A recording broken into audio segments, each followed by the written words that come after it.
Gentlemen, today we are pleased because this episode of Pr0totype, my solo game design podcast, currently centered around Cosmonarchy, a whole new game built within StarCraft 1's engine, we are talking about all of the things we have achieved, including what is pictured on your screen, the Zerg tutorial. And if you're having any doubts, the guy with the Hatcherosk, that's the player. And the guy with all of those shooty dudes, that's the AI. Obviously, in Cosmonarchy, the tutorials teach you how to lose, as well as they teach you how to win, unless you happen to be above a certain level of skill already, and maybe up to snuff with what is actually meta. That's not to say that the AIs don't sometimes come up with compositions that are pretty good as far as meta is concerned, but it is to say that they're not really targeting the uppermost echelon of play. But as I talk about the Zerg tutorial, a little bit of a postmortem on that one, and talking about how it has been adjusted and improved and deployed in the first place.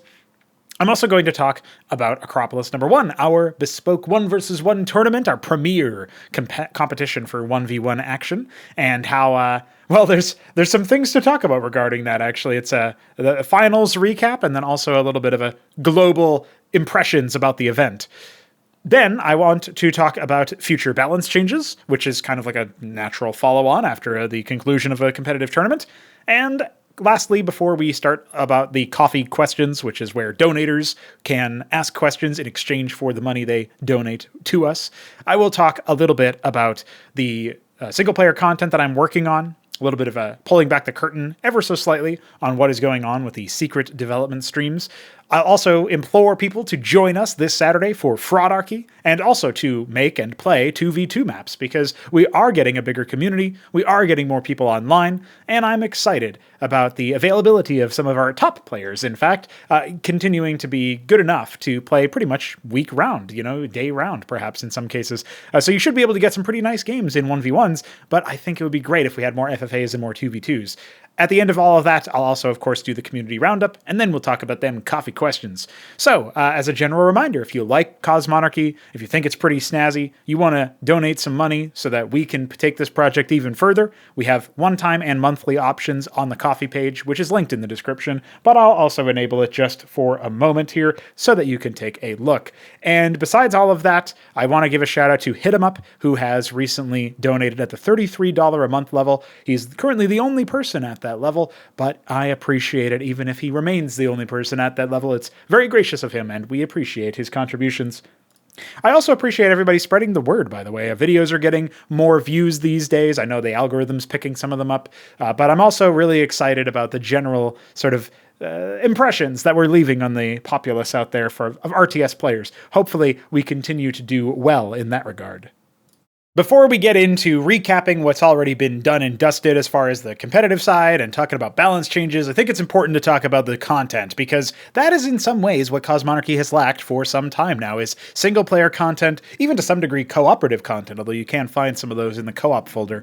I will also say that I'm just very pleased to announce that the Zerg tutorial is finally here. And with that, my first really solid go at deploying the new Chrysilient Zerg, the stuff in Anad's Greatsword, which was my Mapcraft submission from back in, I think it was made in January, but deployed in February, if I'm remembering correctly, middle of February perhaps. That one was very non-standard, so people who had been following the lore and stuff were maybe a little bit perplexed about that, like, wait, that doesn't exactly match the specification, and well, there's a reason for that, but it being non-standard means that I didn't necessarily get to demonstrate like what the normal thing is, right? The baseline. And now we have something like that, and that's very nice. Something else that's kind of funny to me is that I've created and released like different advisors that you can create or use in your general play if you edit your config, which you can access through the Fraud Launcher's config menu. And one of the things that I really like about that is that every single tutorial has had a new advisor be added. I almost feel like maybe Furin should be the default Protoss advisor, similar to how the Ataltrith entity is the default Zerg advisor. But I don't know that Artemis from the Terran tutorial is particularly stellar as a baseline advisor, so maybe we'll end up replacing that. Who knows what ends up happening. That one was AI speech-to-speech conversion, and let's just say you can tell. But anyway, the tutorial is here. There are some minor updates to the other tutorials, nothing too fancy, just improving some weirdness with regards to the triggers, making it so that there's a little bit slightly more pomp and circumstance when the objectives finish. For the Protoss tutorial, for example, there was no sound effect when that was happening before, and also the objective didn't get visibly ticked, which is something that I did for the Zerg tutorial, and then I was like, oh wait, yeah, I guess I never really did that before. Let me go back and do that for the other tutorials. And then, of course, I fixed a couple of minor bugs here and there as well. So nothing too massive, but if you've waited to play them until now, you can certainly do so, and it's probably the best time to do so. Of course, the actual best time will be whenever we update them in the future, but that could be months from now. So why dally? Just go ahead and check it out. You're depriving yourself of the experience for longer, you know?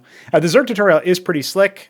People have said that they like the presentation style. They have also mentioned that maybe it might be a little bit too easy. I think the Zerg AI is going to take the most calibrating, so we'll have to wait and see as to how powerful that one actually is.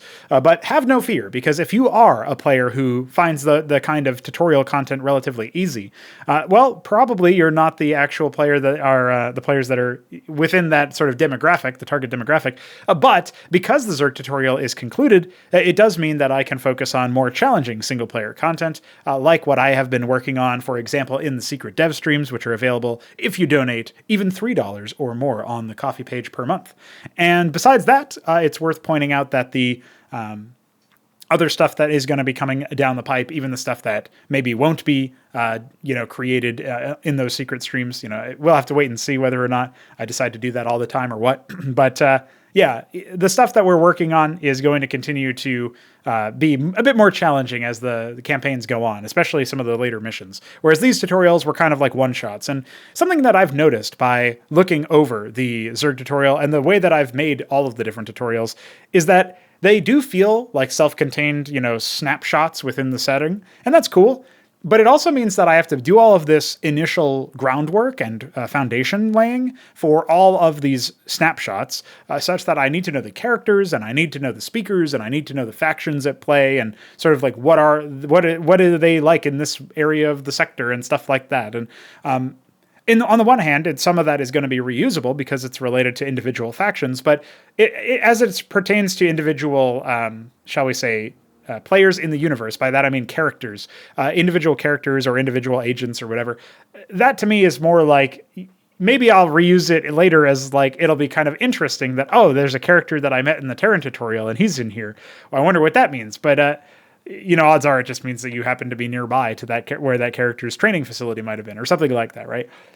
However, more often than not, or more likely than not, none of these characters are going to show up later on in non-tutorial related content. Like maybe there's an extra super basic tutorial that goes over like basic mechanics where you play as Terran, and then they talk about like, obviously the control scheme, and they talk about like tasking workers to harvest, and then they'll also talk about things like I guess you would probably call it stuff like, standing on burrowed units to reveal them. Maybe some of the stuff that we went over in our micro explainer video where we went through the crash course for like individual settings and stuff. And so that I think is probably fine. But besides that, I don't know that you'll ever see these characters again. And on the one hand, maybe some people will say, oh, that's too bad because I liked those characters. On the other hand, I think it's fine. They are meant just to be there for the purposes of the tutorials. And I also think that it's in some ways a lot better to envision a world where the setting is so vast that you never see the same character again. It kind of makes you hold on to their story a little bit more. But anyway, the main thing that I was trying to get at here is that these tutorials are snapshots from a lore perspective. Their purpose is just to help educate the player as far as like providing a sandbox for them to experiment within, and also teaching them a little bit about each race and stuff. But they're also there from the perspective of like, okay, I've had to do all of this foundation laying. I've had to build up this understanding of what these characters are all about. That's all well and good. But the other thing that's all well and good, in my opinion, is when we have the, we have access to, all of that foundation laying, and then I don't just make one map with it. It's almost like I went through similar foundation laying and similar processes to how I would build up the backdrop, the sort of setting for a single campaign, even if it was just a short one. Like, if I had made 5 or 6 missions in that, it would have taken me less time than having to make the tutorial. Like, I don't know. There's some amount of that where the proportion of effort to build the tutorial is similar to the proportion of effort to build 3 missions. And it doesn't take that much more time to make 3 more missions, 2 extra missions on top of the tutorial one, except for the fact that obviously the tutorial takes a lot more time to script for, because I need to like write in-universe dialogue that makes sense and feels good and doesn't feel like it's too breaking the fourth wall or whatever, or too, what would you say? Like, I wouldn't want to make the player feel talked down to unless it was actually part of the in-universe thing, in which case that's like a interpersonal mechanic, a dynamic, if you will. But also, there's like a lot of other things that I think are worth taking a look at and considering, and maybe we just don't get a chance to do a lot of that stuff in the context of like, hey, I'm going to go ahead and, build a dialogue event for teaching the player what this unit does. Most of the time, you won't be seeing that in the campaigns. So, maybe some little bit of lip service here and there to explain faction-specific units or whatever. But when you're playing as the campaigns and it's not the first time you're going to see this faction or whatever, then yeah, we're probably not going to teach you about those units too much, right? And I think that's fine. I actually think that's preferable. We've done the hard work of telling the player about all of the different units and allowing them to experiment to their heart's content. And now the only thing that's separating them from a more concrete understanding of how the units work is games, time spent playing the game, and matches played, right? And then if the campaigns exist as an opportunity, a vector for that, then that's great, because it means that there's like this deep, rich sort of tapestry that they're interacting with at the same time as they're also experiencing a story and a game that, the match is not leaving a lot of room open for them to deliberately like extend play super defensive, read all the tooltips, all this stuff that I tried to make sure that there was room for in these sandboxy tutorials. So that's where we are with the Zerg tutorial. The fact that it's over is almost more exciting to me than the fact that it's actually done. You know what I mean? The fact that I'm done working on it is almost as exciting, and maybe in some ways is more exciting than the fact that it's actually here and ready to be played. Certainly, maybe that's always going to be the case for me, because I don't play the content that much after I make it. Like, I make it, I test it ridiculously, and then maybe I come back to it like a week later, or maybe even a year later, who knows? But either way, but when I actually sit down and play it later on, it's after a long amount of distance, a reasonable amount of distance, so that I don't just... like, I'm not in work mode but when I'm trying to play it, if you know what I mean. And maybe that'll never really be the case for me, because obviously I'll be intimately familiar with it, and maybe I'll see something that I actually want to change, and then I'll go back and fix it later or something. Who knows? But that's just the way that I am when it comes to the tutorial stuff. But I'm happy to be starting on some single-player stuff. I technically started on it like... back on the 4th was the first secret dev stream for that, and I had been considering like mental planning and stuff before then anyway. So some cool shit there coming up, and of course I'll talk a little bit about that later on. Stay tuned for that section, of course. But the Zerg tutorial is here. I think that the AI will probably get smoothed out a little bit and improved over time, but some bug fixes happened already thanks to Lollerskates reporting that a dialogue event was bugged, so shout out to that guy. And shout out Newt as well, So we're going to be going into Acropolis number 1, the recap of the finals. I think that the work that I have done to the game, and the work that many other people have done to the game, really showed off in this tournament. And there's a couple of things that are positive and some things that are also negative that I think are worth pointing out. I guess we'll probably start with the positive first, which is maybe something that I'm not used to doing. But looking at the positive side, I think it's very obvious that a lot of people appreciated the Acropolis tournament. They tuned in time and time again. Some people especially tuned in for the finals. We definitely had the highest viewership for that, which is maybe what you would expect. And also the fact that they were all live games was really cool. I think that we had some very memorable events and plays happen in these sorts of games. Obviously, the final itself delivered with some really cool strategies happening in, I want to say, all 4 games, but especially game 2. And, game 1 was kind of overly extended at the end of the first one. But game 2 was pretty cool. And obviously game 3 was a banger, and game 4 was like, what a shocking way to win. So pretty cool stuff in that respect. The previous settings, or previous series, I should say, the Protoss stuff, the PvPs where Hepsea took on Hamster, had some very shocking moments for me as the developer, but also for everybody watching at home, I'm sure. And they had some heater moments, like there were some bangers there. Now, Obviously the Shambler versus Hamster setting had two separate hashes affect the outcomes, which is not great. Let's just say that. One of them was kind of like 50%, 50-50. The other one, I think everybody knows who was favored in that match. Whether or not it's still something that you can call is obviously up to interpretation, and I interpreted it as, well, technically Shambler had a chance to come back in that, but it didn't look like it was likely. Let's just say that much for sure.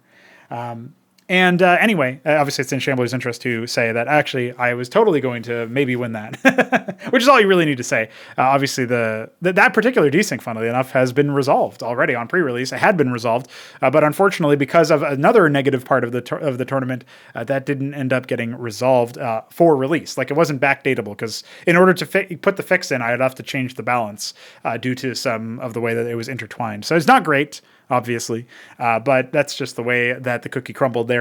But despite the fact that there was that sort of black mark on the day, the overall experience of watching it was pretty nice, and it seemed like people enjoyed the production, people enjoyed the commentary, which I was not sure that I'd be able to do very well, considering this is the first time I'd be solo casting the last 3 series. Remember, on Ascension number 7, I had Mesk to join me, and throughout the tournament, I had Neblime to join me for any game that he didn't cast, as long as he was actually available. I feel like Veek helped me out in the Battlement stage, but maybe that's actually not true, because we had 2 different Battlement stage days this time around, which was pretty nice. And I think we'll probably want to do that one again. That format change was really good for pacing and for like not overloading. And if we're going to have, say, 6 groups in the next Battlement stage for Acropolis number 2 in June or July or whenever that is, then that's going to be something that's very exciting, because it's one of those things that means that we can look at that and say, damn, okay, now we actually do need both of those days, and we'll have 3 groups per day or something. And that'll be really cool, and still doable, functional when it comes to the casting part of it, right? The bringing you the game part of it. Very cool stuff as an idea, right? Sort of like the Zerg tutorial. The cool shit that we're going to get now that we have the Acropolis number 1 behind us, and we can look forward to the future events, is also really exciting.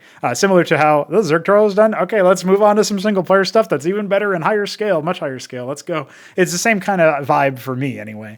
But Acropolis number 1 still had some pretty good, memorable moments. We obviously saw Newt get to playoffs for the first time. We saw Shambler get back to the grand finals for the first time in a very long time. We saw Neblime go back-to-back as champion, which is very cool.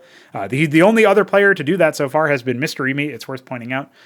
So very, very nice. We'll see if that ends up happening. Can he win as Protoss? That's the thing that everybody is wondering. And then the other stuff that was interesting about this whole time is that we had a bunch of newcomers arrive.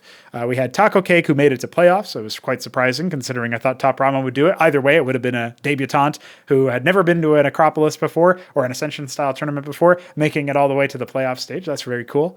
We obviously had the General Anakin, who did the same thing as Taco Cake, his first time through, and he makes it in. And Art of Turtle was the other guy to make it into playoffs, into that throne room stage, as we're calling it now, which is very cool.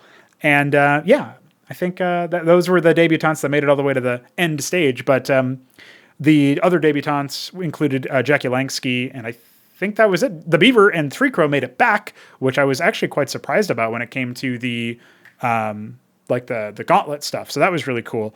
Something to think about is maybe we might still see a very scrappy fight to get there, in the context of if we have 6 groups, then we would be inviting, in theory, like the top 6 or maybe just the top 4, and would have to wait and see about everything else. I think I was thinking that the top 6 would make it back. And I messaged Newt and who else? Art of Turtle about that, because they finished 5th to 6th in this event.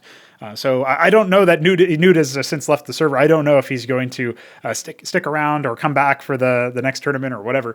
If he does decide to do that, then maybe he'll be back and picking his group. Because that's the other thing, is that for Art of Turtle and for the other top 4 players, Hapsea, Hamster, the Shambler, and Neblime, in that order, reverse order, 4th to 1st. The idea that I have for the next event is that you'll be able to select a player to join your group. And I think we might do the same thing with the ASL stuff, in that so basically I think the idea is that ASL, Africa Star League, has this thing where you you have a bunch of top seeds in a group, and they have group selection, so they pick the player to join their group one at a time. It's a snake draft format. So if we had 4 groups, we would go the first group to the last group, and then the last group would go immediately after taking its turn, would take another turn and be the starting point of that part of the snake, right? And then we go to the, back all the way back to the first group, and then they would be the starting point for that as well if there was like 4 players. But in our case, there's 3 players to a group, so it would just be 2 passes. But still, using that snake draft rule seems sensible. But then here's the kicker. The champion of the previous event, so in our case it would be Neblime, would be able to make a veto, in a sense, where he would be able to swap 2 players, either a player into his group from and replace him with somebody else from his group, or say there's he's in group A, and then we've got groups B and C over here, and he decides to swap a player, between groups B and C or whatever, just because he wants to. Like, stuff like that is actually super cool. I think that could be really nice if we end up doing something like that. So, maybe taking a little bit of inspiration from ASL on that one. I think that would be a really cool move. But yeah, if we don't have a group winner, an obvious group winner, then we might end up maybe having, because we're going to have this Royal Invitational, which is going to be only groups, and we're not going to have that sort of group selection thing going on necessarily. But I did want to do something kind of adjacent to it, where I take the top 4 and we do a 4-group event, and so I would say, hey, Hepsea, you have a free, ticket to this event if you want it, and same for Hamster and for Shambler and for Neblime, and they're all aware of it now. So we'll see if they end up having the availability to do it. It would be great to have them all. And they'd basically be able to say, okay, I nominate one player in the, a pick, basically. Like, I think this guy's a really good player. He should be in this event, right? And so each one of them gets to nominate a player. And then maybe they even get to, based on availability, I don't know if they'd be able to be in the same group. But that could be one thing where it's like, okay, if possible, I'm going to put this player in your group, though. So that could be kind of interesting. I don't know if that's too much of a... Maybe they pick a player and that player can't be in their group. Or like, if possible, I try to make sure that player can't be in their group. That way it would be like, okay, you want this guy to be, competitive because he's going to take on other players. But you also, you want this guy to be as competitive as possible, because like, then it's a positive, like, situation where you don't have that issue, where you're not worried about, oh my God, he's going to, pick a weak player. If you pick a weak player, that means he can't be in your group, right? So you would pick a strong player that you don't want in your group, and then the first person to be able to pick that would be the champ, and then the second place would be able to pick the next player. So in theory, if we had like, say, Hit 'em Up is like the scariest player that we have right now, and then that's not like in these top 4, right? And then maybe like after that it's Ecalypso, and then after that it's EUD, and then who knows, right? Like, you just go down the list. So basically what would happen is, I would say, hey, Neblime, who do you not want to face? Assuming the availability works out. And then he would tell me who that is. And then I would go to them and say, all right, you've been chosen, you've been invited to the thing, or whatever. And here's your form, sign up, let me know your availability. And then, eventually that would be a thing, right? So that would be kind of cool. I think it would be kind of neat if you have like, basically you nominate a player to join the tournament, but as a veto from your group. That could be kind of interesting. Hopefully the availability would work out that you don't nominate a player that gets invited and can only be in your group. But that's why having a lot of availability is always key and always helpful for that sort of thing. Anyway, that's just a bit of a sort of a look into the next event, the Royal Invitational. That'll be on the 25th and 26th of this month. Very exciting stuff. That's about almost 2 weeks ago, or almost 2 weeks from now, excuse me. Yeah. So going back to the negatives of Acropolis number 1, the reason why, for example, I mentioned that like there was another negative that compounded the desync issue, where we had hash errors come up. That at least one of those hash errors had been fixed. Maybe both of them had been fixed on pre-release. The reason why they weren't able to be merged back is because of the fact that even with better version control, it wouldn't have really helped us, because part of the hashes were related to something that when I changed it, it did manifestly change some details about how like the game's mechanics worked. And one of them, for example, was the fact that units weren't being destacked, right? And so like that was something that like, I won't say that it didn't necessarily won people games, but units not being decollided when they were stacked, like when you made worker drills really powerful. And like, in a world where that was happening, it basically meant that Zethra cores couldn't be used in a melee capacity to raid worker lines. So like, if I change that, then suddenly Zerg gets a lot stronger. I didn't want to be responsible for some weird meta shift in the middle of the tournament because of essentially like a bug fix that had meaningful balance implications.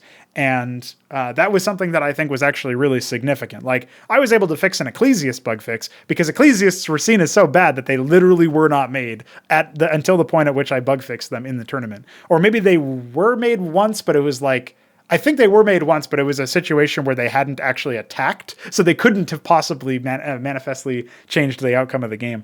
Something like that, anyway. And so that was a case where I was like, okay, I can make this bug fix, and I can push it in the middle of the tournament, and it won't actually have invalidated previous results. Because I think we talked about this in another episode of Pr0totype, but one of the issues with the mind control behaviors are that you're not supposed to automatically target your own receding mind control victims. Like, if I'm attack moving with a stack of Goliaths, and you steal 2 of those Goliaths, my Goliaths aren't supposed to attack those Goliaths that you stole unless you have active control over them. So if I kill your mind tyrant, but he still fires those 2 projectiles, and they seize control of my Goliaths, I shouldn't automatically attack them.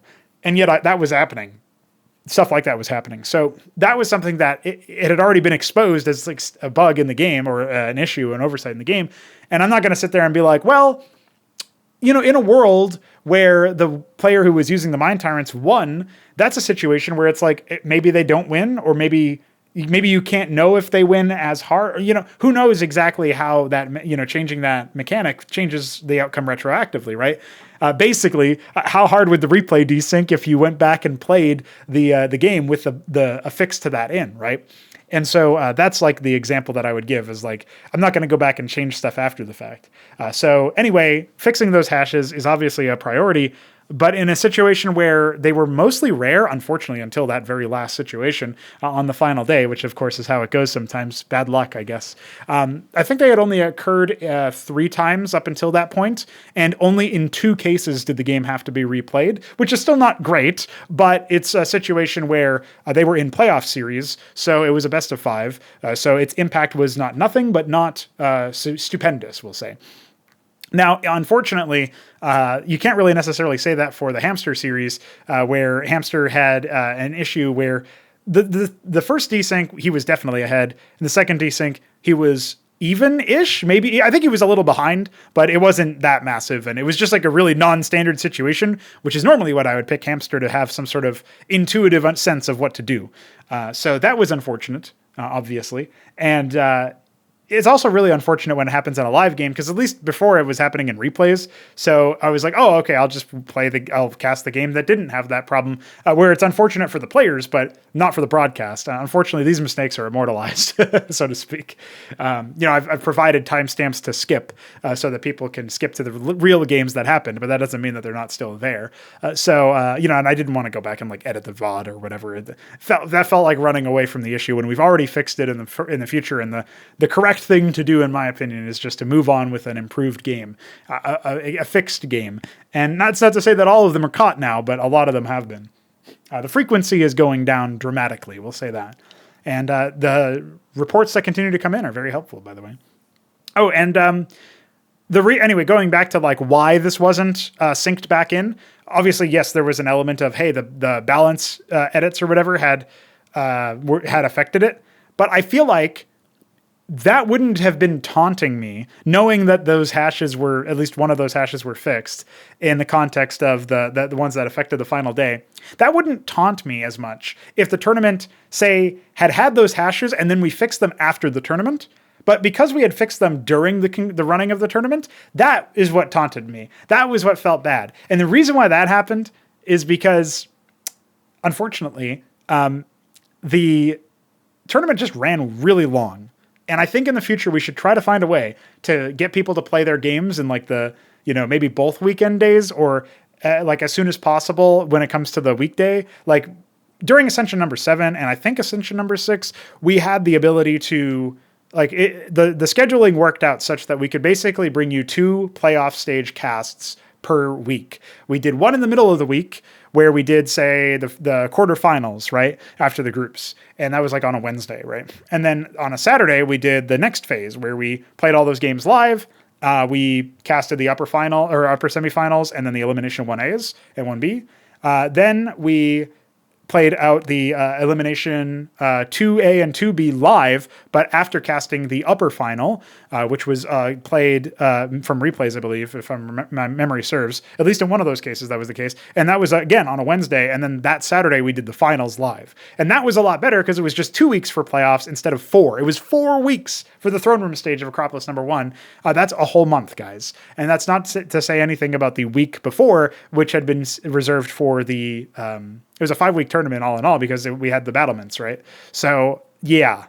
Not ideal for like trying to get updates out to people, and not really my finest moment in terms of the scheduling. And that's just the way that it broke down. But I hope that we can do better in the future, because then we will avoid stuff like that in general.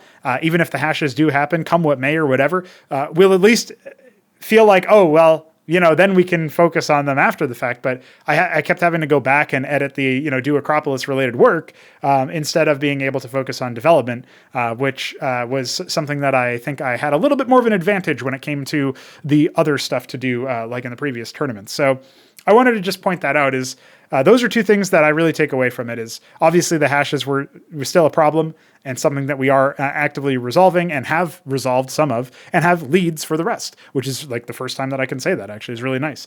And second, the second trouble or second thing that I found was negative was the running time of the tournament was too long. So we're quashing problem number 1 and we're thinking about how to best insulate ourselves from problem number 2 from happening. And I think once those things are resolved, when it comes to the format and when it comes to the technical stability of the project, we're going to be in for a great time come the next Acropolis. And that's one of the reasons why we're still going on with additional competitive events.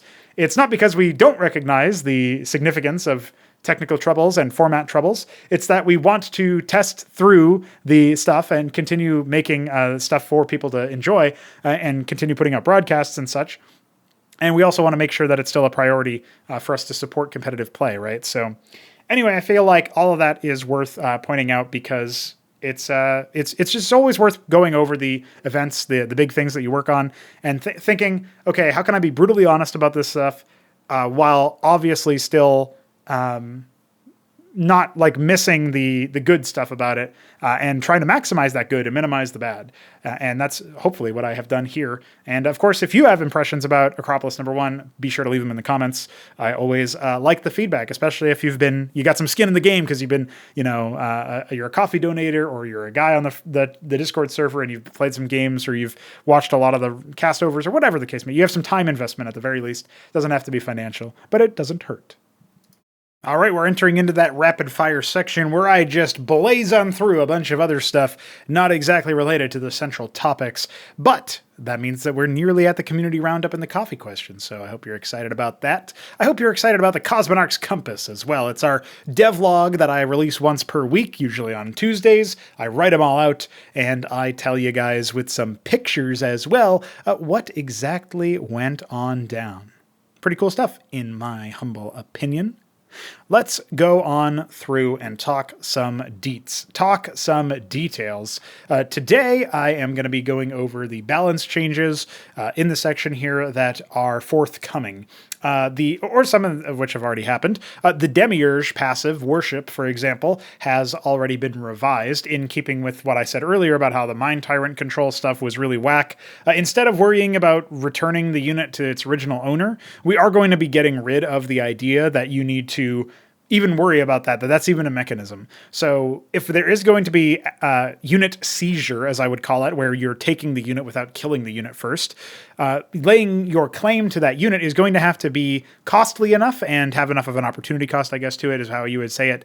It's going to have to be like that and suitable that it won't feel really terrible to just outright lose a unit, right? So by that general gist, we have Reclamation for the Terrans, which is going to see some adjustments pretty soon as well. Maybe not in the next release game build, but pretty soon, like in this month ideally or early June. We are going to be revising Reclamation again a little bit. Similar to the similar direction to what we're going on with the Demiurge. Where the Demiurge has now, it basically projects an aura of potential control. And any unit that dies within this aura, any hostile that dies within this aura, will be stunned, turned invulnerable. I was going to say invincible, but I tried to say both of the words at the same time. And then What else would you say? After 5 seconds of that status effect kicking in, they will be claimed by the demiurge. But if after that 5-second time there is no demiurge nearby, 6 range is currently what we're testing for the effect range of this, by the way, then the unit just dies normally. That means that you do have to wait for 5 seconds to see the resolution of the unit, no matter what. So if there's a demiurge nearby, and it's hostile, and you've got a unit like a Maverick or whatever, and it dies, then it won't actually die until 5 seconds later, even if the demiurge leaves the area before, which is to allow the demiurge to be able to leave the area and then come back before the cooldown is up. So there's a little bit of, like, you know that there's this persistent area where the demiurge wants to exist to steal the unit. Now, if it steals a unit on the outskirts of your control, you're probably just going to kill it. So you probably need to be fairly committed in order to make use of this behavior. The demiurge does not change anything statistically about it, doesn't have more range or less range, doesn't have more damage or less damage, more attack speed or less attack speed. Maybe those will be things that we consider later on, but for now you still have to commit the demiurge to get control out of units, and that's assuming that you kill the units in the first place, which the demiurge can do, but would have to expose itself into being in danger in order to actually seize control of it. So that's the way that the demiurge is going to be revised, or has been revised. Also worth noting, the demiurge cannot seize buildings anymore. That's not something that it can affect. This means that currently the only way to get control of enemy structures directly is through the infestation mechanic for the Matrolith and the Achistricore. Other options do not work. I think it's fine if the Zerg have that as a built-in mechanic. It's obviously evocative of the original StarCraft, right, with infestation affecting only one building. So we have some element of that preserved. And not that it really needs to be, but I think it's thematic to have infestation affect structures and units. But it is something that is worth pointing out as like, hey, this is an exception to the rule right now. Everything else cannot affect structures. And this will be true about the Empress and about the Mind Tyrant. The Mind Tyrant never affected structures. The Empress can. Both of those are going to get revised to be like the demiurge in some way, in the following ways, actually. The unit must probably die, I want to say, in order to be zombified or controlled. The unit must not be allowed to ever return to its original owner, no matter how far away the unit goes from the demiurge or the other controllers. The Tyrant and the Empress don't care. It doesn't matter. You can use the unit at any distance. So you can walk into a mineral line with a demiurge, kill a worker, wait 5 seconds, steal that worker with a dropship or a Trojan or whatever, an envoy in this case. I guess you could steal a Trojan too, whatever. And even if the demiurge dies, it doesn't matter. You still have the unit. So there's no link back where there's no way for it to go back or die or whatever, unless it just takes damage normally, right? And then the other thing that was worth pointing out here, I guess those are the two main things, is that you need to invest a lot of resources commensurate to the unit's cost and in this case health in order to bring it down and then take control of it. And then you can control it and it doesn't matter how far away it is. So you don't have to escort the stuff out or whatever. So I think this resolves a lot of issues that were with the old demiurge concept. I still think the old demiurge concept was kind of interesting, but at the end of the day, I am fine with it being different now, being the way that this is. I think this is actually still quite thematic, and maybe even centering the use case of the demiurge around trying to claim units is actually better in some ways. Now, the Mind Tyrant is going to be a little bit different. The angle I have for the Mind Tyrant is that it will basically have this channeling ability that will drain energy passively, and during this window of time, it will either stun or slow, or maybe slow into stun, like a growing slow into a full root, something like that. It's sort of building up over time until sort of like the full stack Gorgon, it can no longer move at all. It can only turn and attack or whatever, but can't move. That's kind of interesting to me as an angle to think about. And basically you grab a unit that you target, and it's a single unit. And if that unit dies during this grab effect, then it will be controlled, is sort of my thinking. And that way it's a single target as opposed to an aura projection from the demiurge, right? And with that control mechanism, that means that you still have to kill the unit in order to take control of it. I think that's a very simple, very elegant thing where it's one tyrant for one unit at a time. So you need a lot of tyrants to control a lot of units, and you can clearly tell, okay, the demiurge is now centered around the idea that this is the one that controls swarms of units, that helps you control swarms of units, and the Mind Tyrant is the one that will control individual units, right? It's sort of kind of how it was before. And I was thinking maybe the Mind Tyrant should be the AoE guy and the Demiurge should be the single target guy. And then I was like, nah, let's just lean into what it is now. And also prevent the Mind Tyrant from just being spam casted over and over again, right? I think that's fine. There was another revision that was a bit more involved that I was thinking about, but I think the one that I just said is probably the one that we'll go with. The Empress, I actually do not have a decision made on how I'm going to change that yet. I just want you guys to know that it is going to be changed. There's some things about the current, there's certain units in the current roster that I'm not, I don't get excited about, I guess, is what I would say.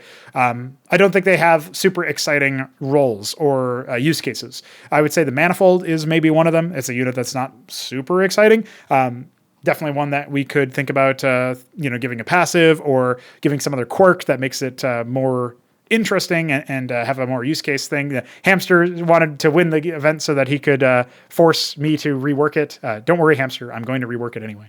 I was always going to. Now I just can't attribute it to you now, which is a little bit of a sad shame, but that's okay. And then I think the Amaranth is looking pretty good now that it has plus 20 shields. But I think the Amaranth is cool. The Herald is pretty cool. I'm looking through like the rest of the roster, right? I guess some people are sleeping on the Atreus. I still think can be pretty good, but maybe the Grand Library will generally be a bit more popular now that it is the way that it is. That's something that I'm willing to consider. Let's see, what else do we have? I think the Positron could use some love. The Servitor and the Analog are also kind of in no man's land right now, at least as far as current adoption is concerned. The Clarion is in a similar boat, although it no longer applies on hits to linked units. So the Mind Control cast, the Tyranny cast that was done in Derelict Game 2 between Hamster and Hepsea, that will not happen anymore. What else do we have?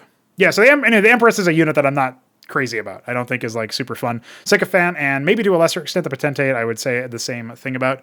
Over on the air side, I actually think all the air units are pretty thematically disparate from each other. Maybe the Epigraph is the least interesting, but it's still, you can tell what the role is. I would say the same thing about the Stargate, although people often dismiss the Aurora. I feel like there's probably strategies you can use it in. It's just maybe a more niche unit than it ought to be. And I am fine with that potentially being the case. We'll see. We will see.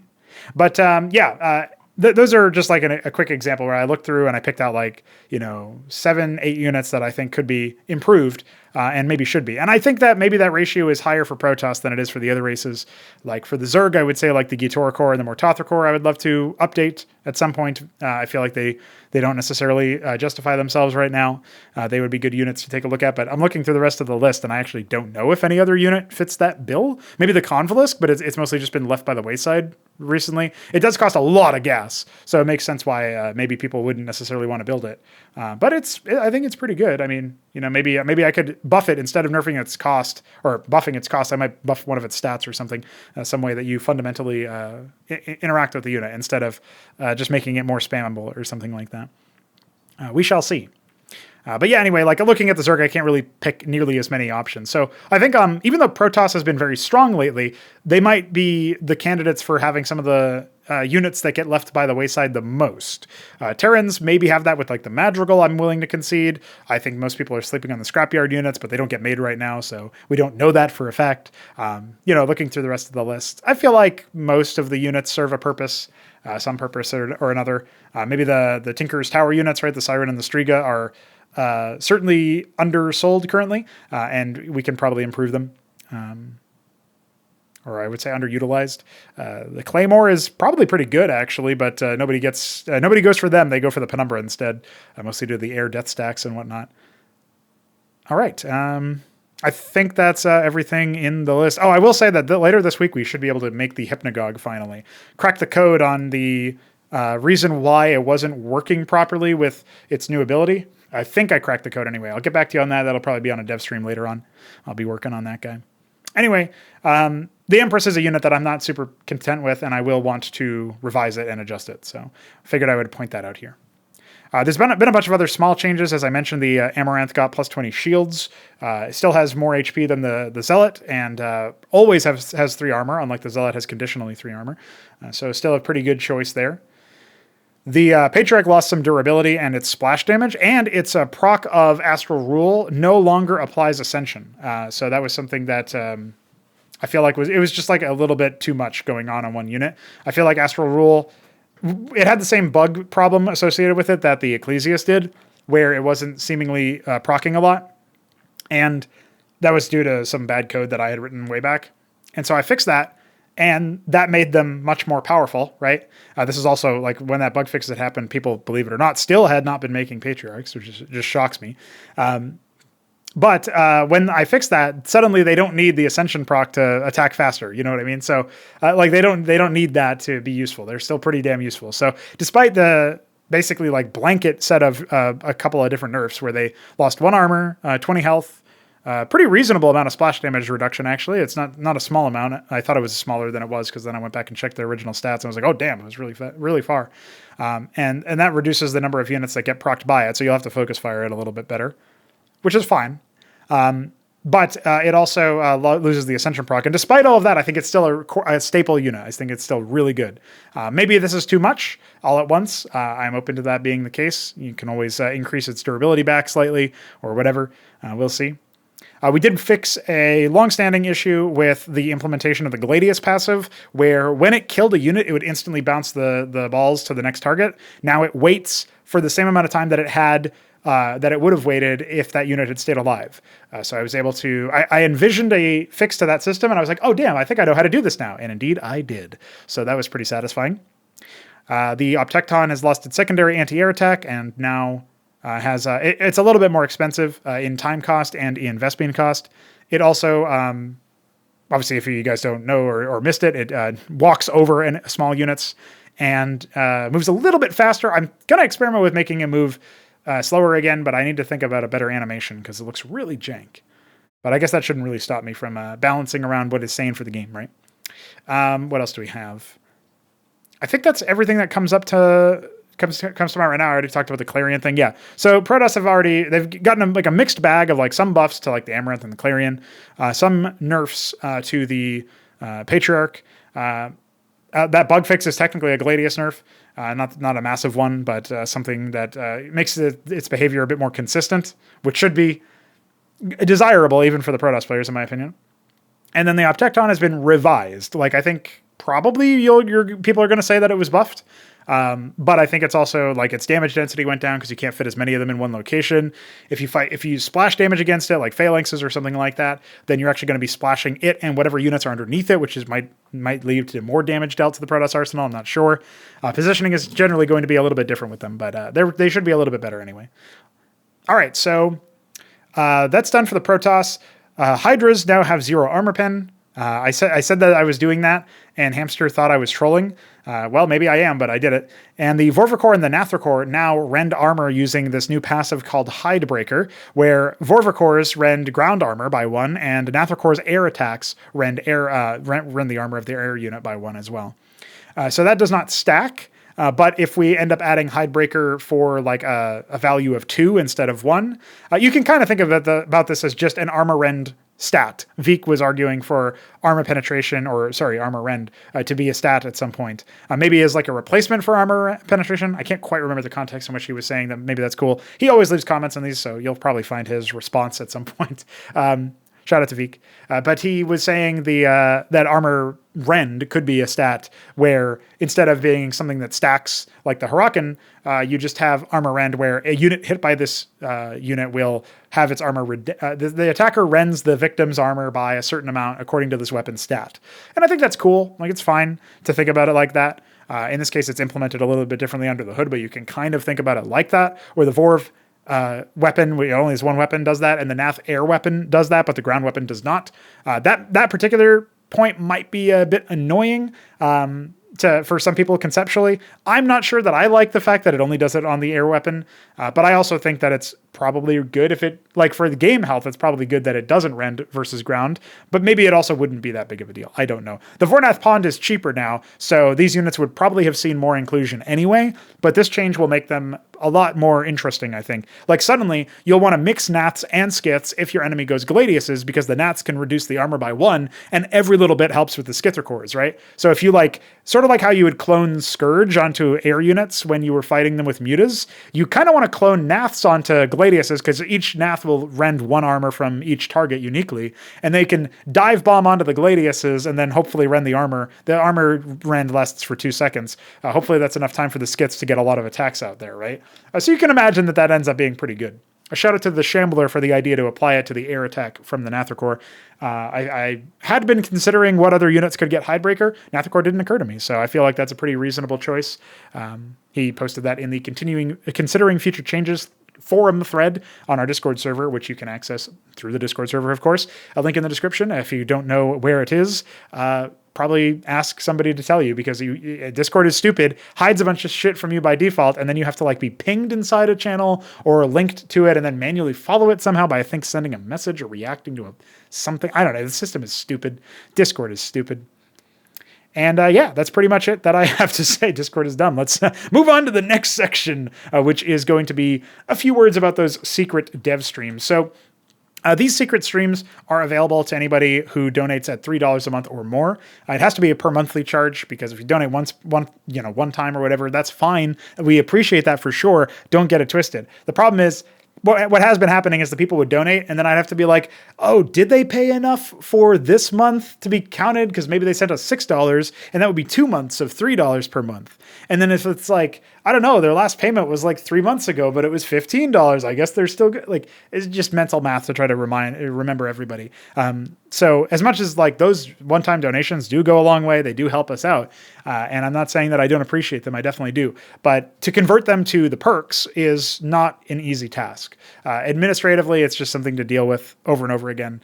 And I think hopefully it's not too much to ask for those people who were going to give us money anyway to give us $3 a month instead of like $15 every 3 months, right? Stuff like that is hopefully a little bit more approachable and a little bit more affordable anyway, right? That being said, in the future, this perk will require $12 per month, which might sound high, and maybe I even agree with that, but we are trying to future-proof ourselves a little bit, just a little bit, not crazy amount, by making it so that some of the perks that involve a lot of administration and a lot of like management of people don't necessarily come super cheap, because if we do get, we do continue growing at the current pace where we get 1 or 2 new people on the coffee every month, and, even if that pace increases or even if it goes down, as long as we're still getting a couple new people here and there, that's great. I like that. But the other thing that I like is not...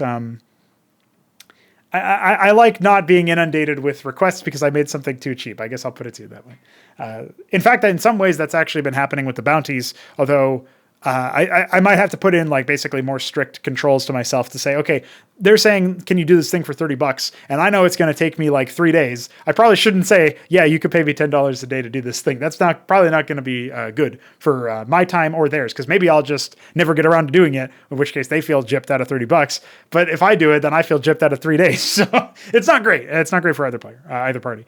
So anyway, don't fret. The bounties will continue. But that is something that I figured I would point out there. These secret dev streams have been working on a single-player campaign. It's actually something that is deeply rooted in history. I guess I can put it to you that way. It's very interesting that it was such a hit as an idea when I pitched it to the coffee donators, and I think they can tell you themselves that they like where things are going and that progress is being made pretty... I don't know if rapidly is exactly the right word, because I've only done 3 sessions so far. But for those 3 sessions, we have a single working map. We have a couple of additions that are very interesting, I would say, to the way that the game is going to be played in these campaign missions. And things are looking good for the remaining... I don't know if it's going to be 6 or 7 missions in total. But assuming it's 6, then the remaining 5 missions are looking good as well. In terms of like the process of creating them seems pretty ironed out now. So...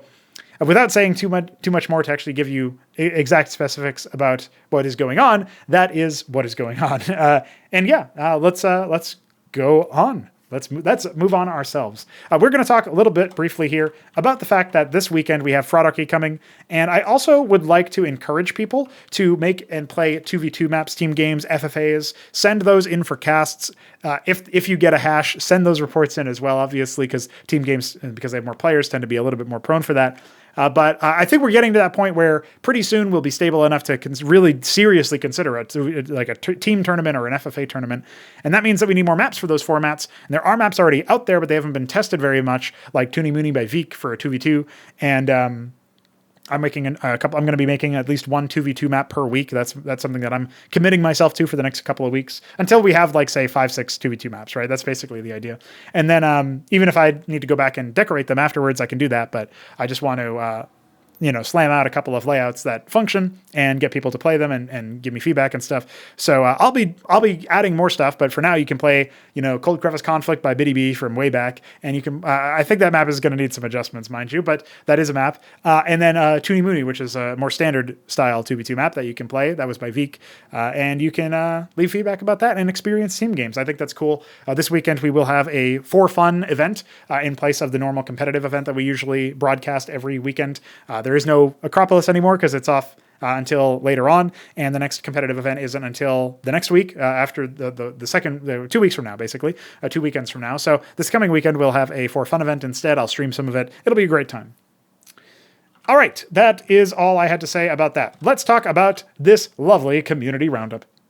So as per usual, at the beginning of these community roundups, I always like to go over some of the new people that have joined us on Discord and have actually sent messages and ingratiated themselves into the community to some degree.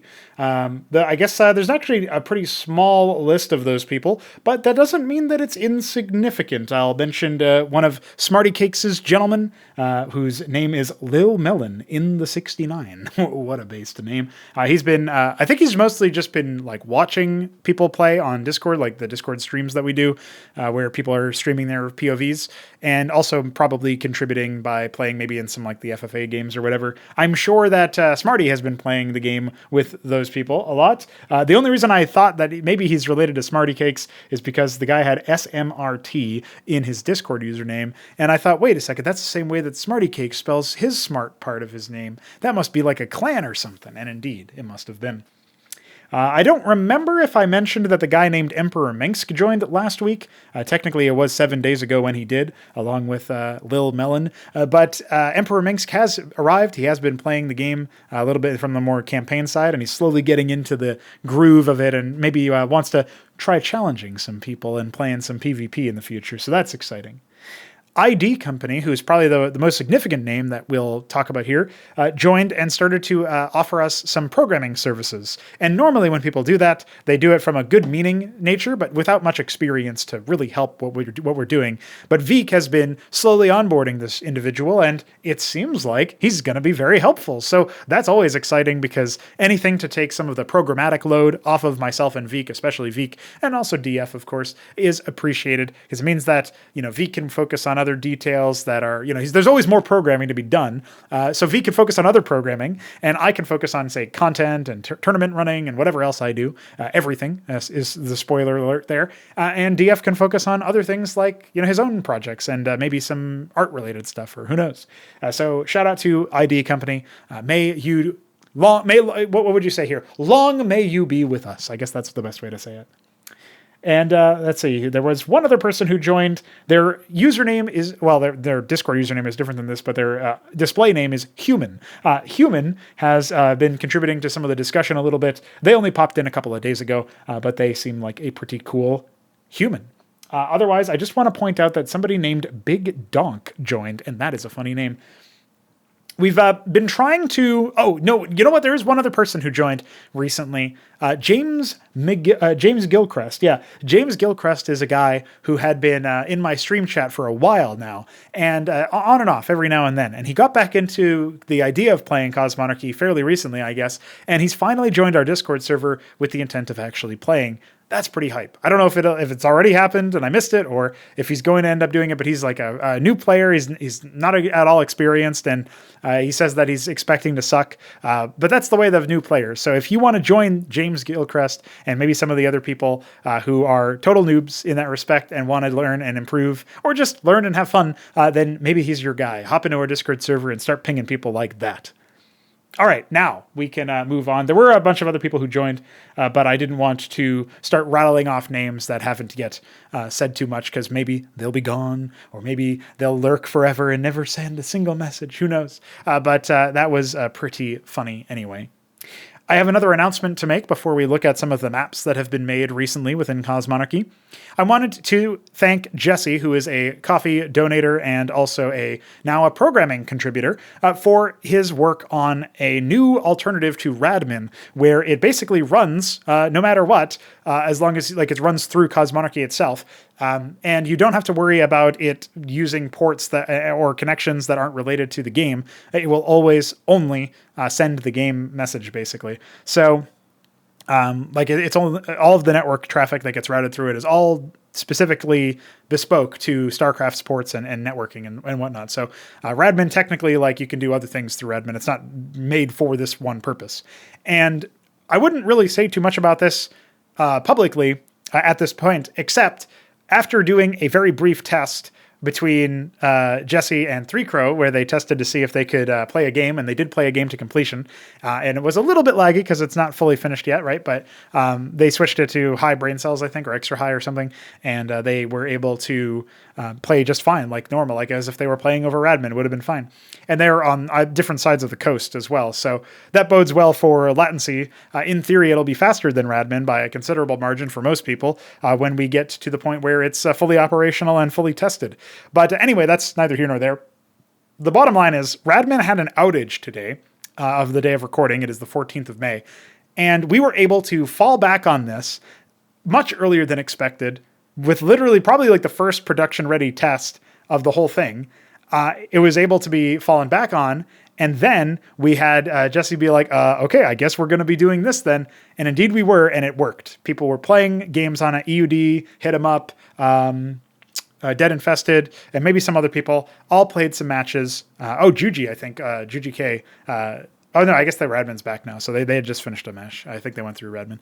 But the new method is working, and it's very cool to see that. So anyway, I just thought I would point that out. Something worth celebrating is that we have the beginnings of a totally bespoke way to play the game that doesn't require installing Radman VPN. I would look forward to uninstalling it actually in the future once we get this one up and running. And it's entirely like peer-to-peer. It doesn't require a server or anything. There is going to be some advantage in certain situations for having a local server spun up in certain locations. And that would be for if you're running well, I could let Jesse explain the particulars. He obviously knows it a lot better than I do. But the use case that he specifically said for having, say, a server in Australia would be that if Neblime ever connects through a phone hotspot, then punching through the server would actually be a faster way to route his connection more clearly instead of, because you could still use Radmin through the hotspot. And maybe that's the fallback until we have a server down in Australia for good old Neblime. But if he ever has to connect through the hotspot or anybody else has to connect through the hotspot for whatever reason, doing it through Radmin seems like the current fallback, but eventually it would be ideal to have a server around those kinds of players. And I don't know. I don't know how common that's going to be. And I also don't know how costly it would be to have geolocated servers and stuff. But that may be something that we look into at a certain reward threshold of, certain amount of money per month that we get from coffee or whatever. We'll see how that goes. But anyway, it's an exciting thing to have.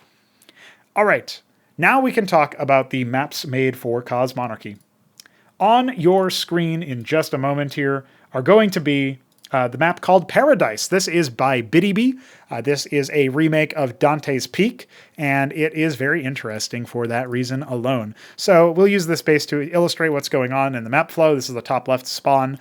As you come out of your main, you've got a double wide ramp. The double wide ramp is, of course, always good for Cosmo because you want a lot of ground production structures. There's okay space to do so here, and then you can waypoint them down into your natural. It has these positions here that you can relatively easily hold, and I like that the ramp is all the way up here, so you can't there's no overhang to attack the natural cliff with, right? So this is the natural. And then when you come out here, there's a nice open little battleground over here. This would be a courtyard, right? Using my old verbiage from the mapping starter guides and stuff. So this courtyard is nice and open and does impact the defensibility or lack thereof, perhaps, of the third.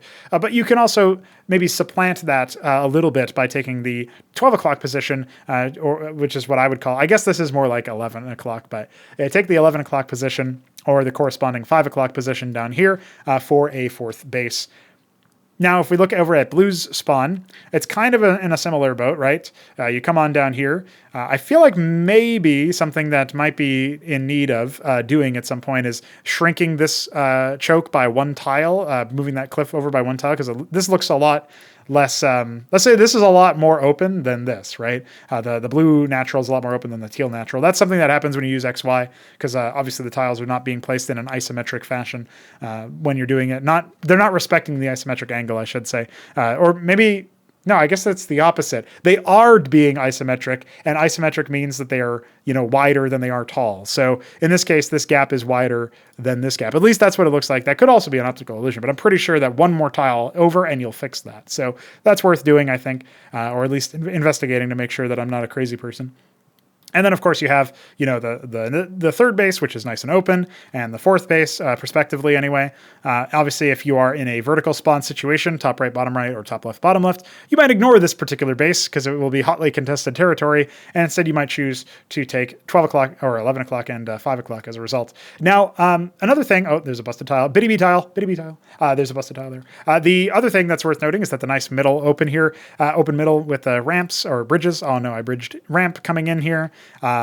There's the big spokes all over the place. And then obviously after the actual ramps, you get what I kept calling ramps, which are the bridges. I feel like this is a really interesting battleground to fight over. I cannot wait to see this map in action. I hope to do a cast on it very soon. And we'll have to get games posted on it, of course, for that to be a reality. But I hope that they are all bangers.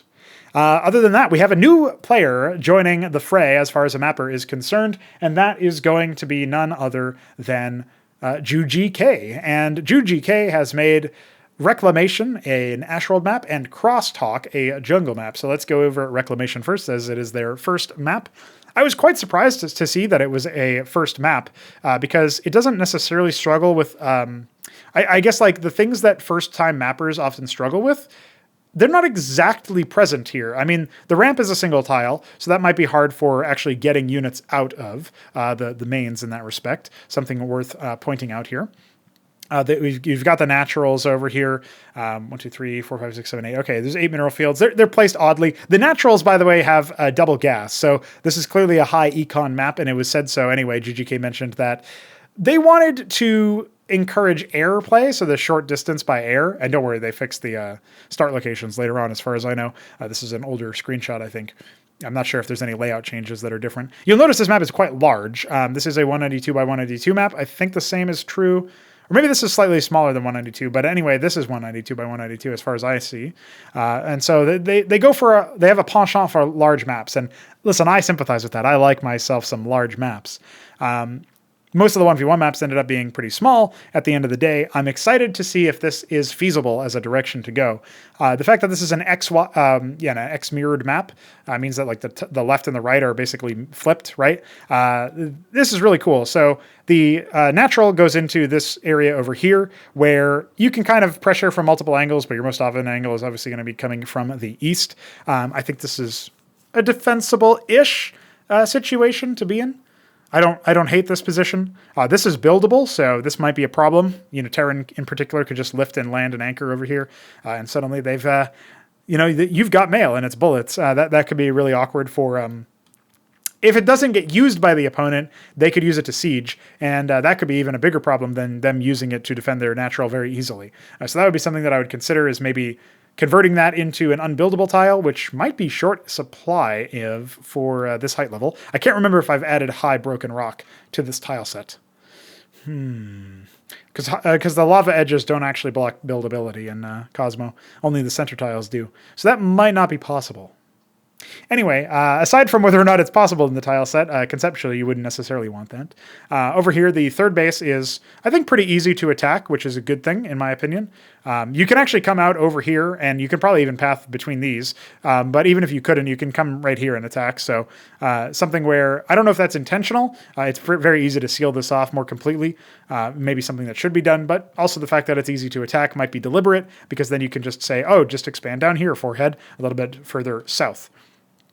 This is the fast approach into the, what would you call it? Yeah, this is the fast approach into the middle of the map, which is going to take you to your opponent.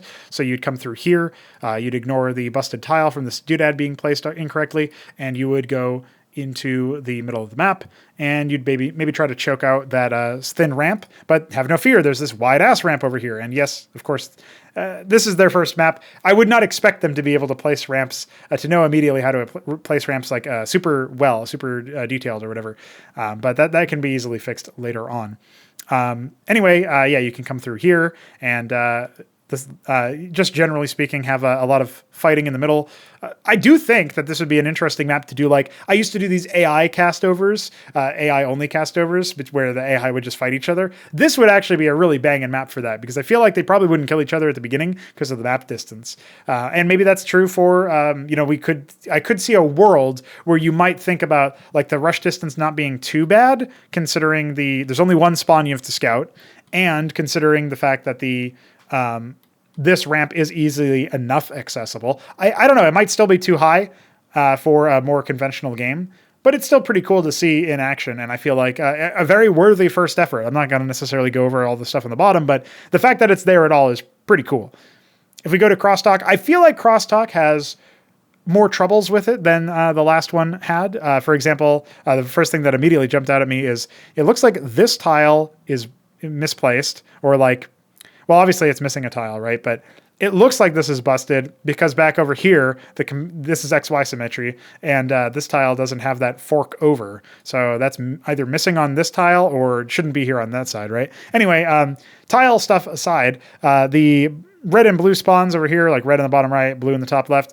There's an interesting idea going on in the middle of the map that I actually quite like, where sort of like Sideshow had, where you have all of this stuff going on. The thin ramps that are a little bit easier to take as an immediate choice, but then there's the wider ramps that are further aside.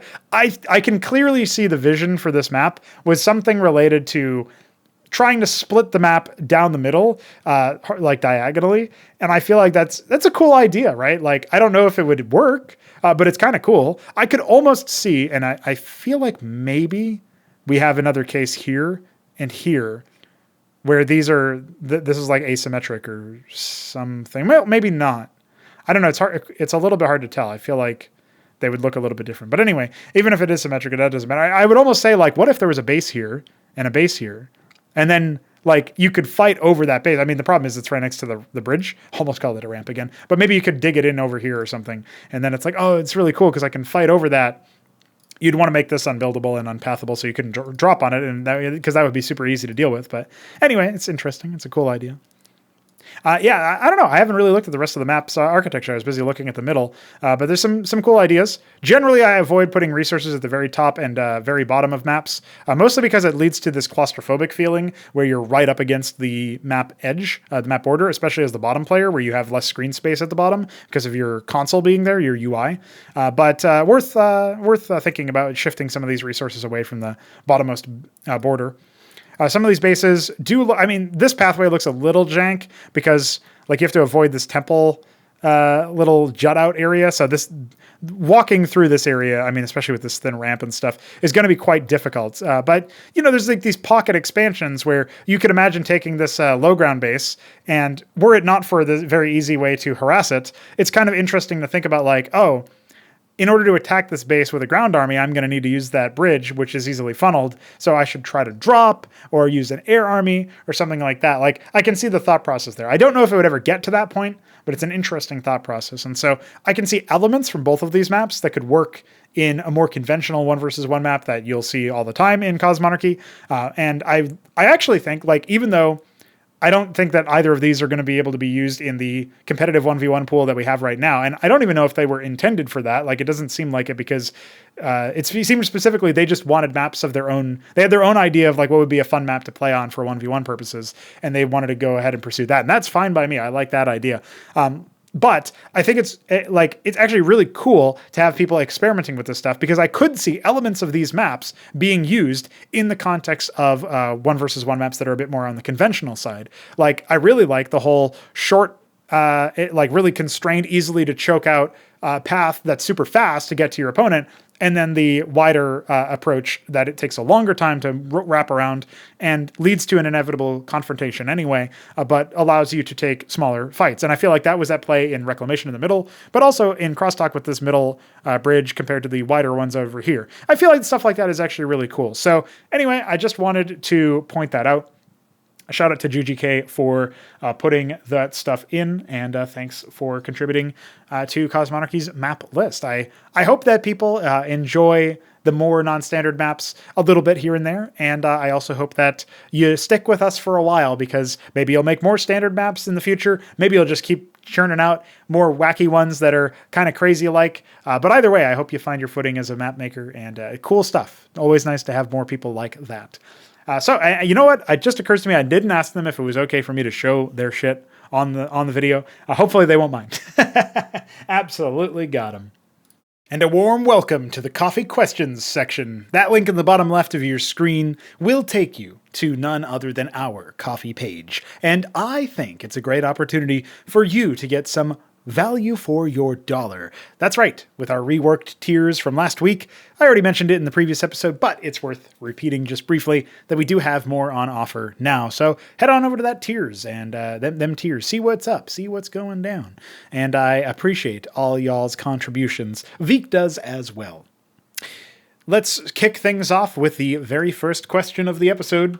I have some questioning to do because Pr0totype is asking about a Dalventhos gameplay preview, another regency within Xibalba. Oh, it's worth pointing out that we have clan tags now. I guess maybe I'll talk a little bit more about that in the next community roundup, because maybe there'll be some movement on them. They're a little too nascent to say too much right now, but if you happen to be American or want to join the American team for whatever, you can ask Pr0totype about that. All right, Pr0totype asks, can you describe the early, mid, and late game of the Dalventhos? Bonus points if you discuss what late game Dalventhos tech would be like. This is the third in a series of events where he has asked about the Rosellium and then the... Oh man, what did he ask about last time? The Omindris. And now we're going to talk about the Dalventhos. If that sounded like gobbledygook to you, boy, do I have a link if you want. If you want to learn about the regencies, the playable races within our magnum opus to be, at least that's how I'm currently thinking of it as, you can go to the Xibalba link in the description. It'll take you to a write-up of my most vast, most expansive sci-fi universe set in place so that we can have some very large-scale games, be they RTS games or other genres. All right, let's talk Dalventhos. So the Dalventhos are this interesting regency where most of their life is always spent in sort of like some isolated digital space where they don't really try to engage with the world as it is. As a long time ago, they chose to avoid the material plane by turning inward and altering their perception of time so that they could just feel like they had infinite time, right? So that is their truck. That is what they have decided to go for. They're the way that they have an outlook on life or whatever. You can come to your own conclusions as to what that could mean. However, they have put in place a bunch of automata, some automatic guardians, if you will, of the server worlds. And these server worlds will eventually be impinged and threatened, and those threats are considered incredibly, I would say, studiously. They're definitely analyzed and taken very seriously. And so while initially the Dalventhian war machine is actually going to begin with a lot of, shall we say, deployments of like drones for recon, and these are automata that are guided by the artificial wardens that they have left to sort of charge and ward off intruders and all this other stuff, try to secure the space in general. There are still some consciousness of the Dalventhos that are sort of aware of what's going on outside of the digital bubble. And those that like elite council of elders is kind of like a little bit different depending on where you go. So, you could imagine like a Terran nation in Cosmonarchy might have, the Orion Imperium, right? And they're going to have a bunch of regional installments here and there where they've got like regional command, and then those regional commands answer up to a global sort of like galactic command, if you will. But still, there's like splintered off into these, more regional areas. So that's kind of like the case with the Dalventhos. Depending on which server world you're talking about, you're you're going to have different leadership there. And each one of those will have some guy or some set of people that they will say, hey, take a look, guys. Let's feed back this info to the overall consensus of what's going on. And there's open question as to whether or not there are Dalventhos that are more isolated than that have their own server worlds far flung. But at least the ones that they're currently aware of, those are the ones that are all interconnected, shall we say. But that interconnection doesn't necessarily mean that they all help each other. It just means that they keep reports about what's going on. So that helps them keep tabs on things. Now, all of this is backup so that we can talk a little bit about how the Dalventhos war machine operates. Again, the early game is mostly automata, but there are, of course, going to be like the individual, like elected individuals or perhaps most veteran individuals for the Dalventhos that are keeping tabs on things. Those are like real Dalventhos consciousnesses operating digitally. And that is important to note. The Dalventhos will eventually deploy their sort of remote pilots of like Android drone type things. And those drones will be piloted by consciousnesses that are loaded up to servers, which are deployed by orbital slingshots. And so they have like this impact resistant infrastructure that once it hits the locations, wherever it may be, is ready to start to link in the consciousnesses from the server worlds to the battlefield. And oftentimes what will happen internally is that the Dalventhos warriors that are essentially like piloting these drones, for all they're going to experience some element of, combat trauma and stuff and some negative things related to the horrors of war. And they often choose to restore from a backup back on the server world rather than taking that experience with them. If they choose to take that experience with them, that is how you start to climb the chain of command, if you will, because you are saying that actually my experience might help in the future if the Dalventhos if the server world requires my dedication in the future and I need to go on another deployment, it would actually behoove me to have this firsthand experience. And so some of the most sort of, I guess you could say, like the war heroes of the Dalventhos, they've deployed countless times and kept their memories each time, or maybe most of the times. And they're actually, in some cases, you'll see even the rank and file might actually be disallowed from forgetting their wartime memories because maybe they're actually that important and might need to be really closely studied, so to speak. And so they have to sync back with the main thing. So that's kind of interesting to think about. But again, that's all lore. What's their gameplay like? So at first, you're going to have some cheap, speedy drones for recon, but pretty soon you're going to start deploying actual Dalventhos consciousnesses through these android-type exoskeletons and such. They are bipedal, at least the initial drones. All of the vehicles and all of the units that you see, like infantry-style graphics and whatnot, they're all going to be remotely piloted. And there are not going to be a single like actual biological deployment because all of their minds have been digitized. All the consciousness is digitized. So there are no more organic Dalventhos. There might be some wacky stuff that they could theoretically try to create where they try to create a sort of biomechanical thing that they then, inject their consciousness into or something. But that's not something that's within the scope of traditional Dalventhos machinations, shall we say.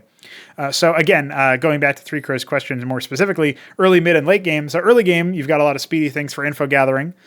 You also get the fastest and strongest anti-air stuff that you'll end up getting out of probably all of Xibalba in terms of the regencies. And the reason for that is actually the Dalventhos have no air fleet. They have no air units whatsoever. They've got units that can do, I would call it like, they're going to have they might have the only units in the game that are melee that attack air. And the reason for that is because their vehicles are kind of like extra dimensional. So a lot of them can move through, like phase through objects. A lot of them can go up cliffs and down cliffs. And some of them can also simply just like elevate increase their elevation by climbing through the air because of the way that their technology works. It's very bizarre, like avant-garde sort of four-dimensional tech or whatever. It's sort of like how you could maybe start to think of it as. And so that's due to their wacky machinations that they've been able to achieve.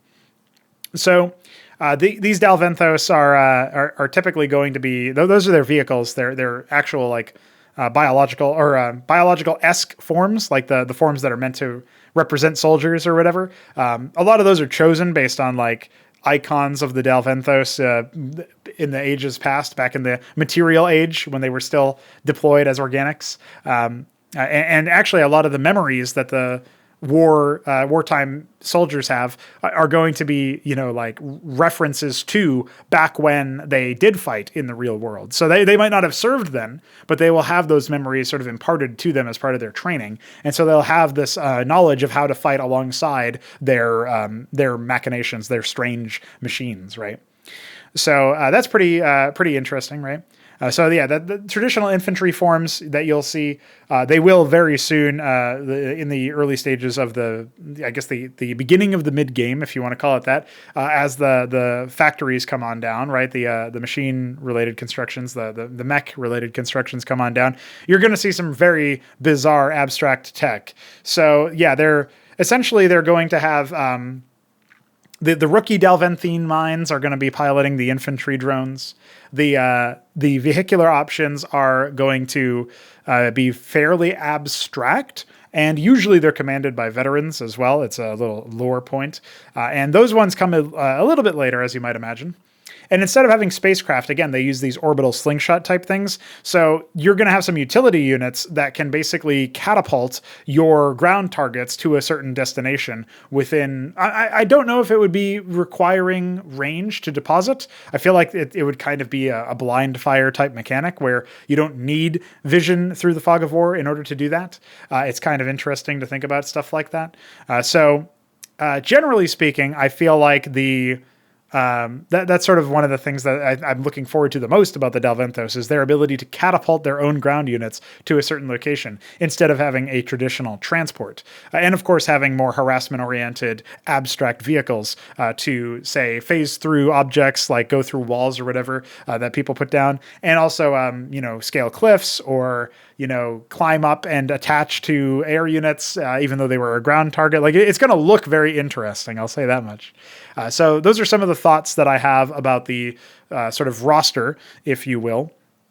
And the early game is definitely a lot about recon, so that you can get vision for the initial deployments and stuff in order to construct for the way that their construction works is, if you guys have ever heard me explain my initial pitch for the UED back when I was making Hydra 2.0, and I was thinking of having a fourth race called the UED instead of that being a Terran subfaction or whatever. The UED built stuff by having an orbital cruiser that would construct the facility, and then when it was ready, it would deploy to the location. So you'd basically, when you'd put down a call sign for a construction, it would kind of be like Command and Conquer, where you just click a button on the command card and then click that, and there you are. You've got yourself you start to construct it there. But it would just like leave it would fire like a beacon or whatever from the orbital cruiser at that location, and that would have to be within your vision range.